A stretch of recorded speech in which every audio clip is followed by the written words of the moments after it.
নিখিলদার দোকানের সামনে দাঁড়িয়ে আছে, এখন কি দোকানদারকে দেখে এই ভয়ে এই কথাগুলো বলছো?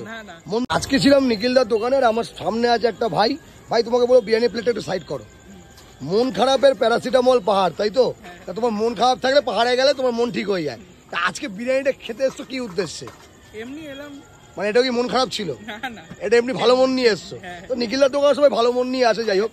আচ্ছা আমি বলবো, আমি এটা তোমাকে মানে কমপ্লিটলি লজিকে যাবো। 350 টাকা থেকে যদি স্টার্ট করি, যদি নিচের দিকে আসতে থাকি, অ্যাপ্রক্সিমেটলি 90 টাকা 140 টাকায় মাটন বিরিয়ানি, 90 টাকা বা 100 টাকায় chicken biryani. So far so great, beautiful in Kolkata. এখন খাবার মানেই বিরিয়ানি, আমরা সবাই জানি। সেইখানে দাঁড়িয়ে মাত্র 90 টাকায় মাটন বিরিয়ানি আর মাত্র 50 টাকায় চিকেন বিরিয়ানি, এটা একটু কি অদ্ভুত লাগে না? হ্যাঁ, অদ্ভুত লাগে বলে আমি প্রথমে টেস্ট করেছিলাম। এবারে এখানে যে আমি কিছু দোকানের কথা বলি, আমি অন্য দোকানেও খেয়েছি, সেখানে 60 টাকায় দেয়, কিংবা আমার বাড়ির ওখানেও আছে। এখানে 50 টাকায় যে কোয়ান্টিটিটা পায়, কিন্তু ওই 60 টাকা বা 50 টাকা দিয়ে দেয়, এতটা কোয়ান্টিটি দেয় না। প্লেটের সাইজও ছোট হয় আর কোয়ান্টিটিও কম, কিংবা মাংসের সাইজও কম। মানে 60 টাকা 50 টাকায় সেই কোয়ালিটি পাও না, বাট এখানে নিখিলদার দোকানে আসলে কোয়ালিটি।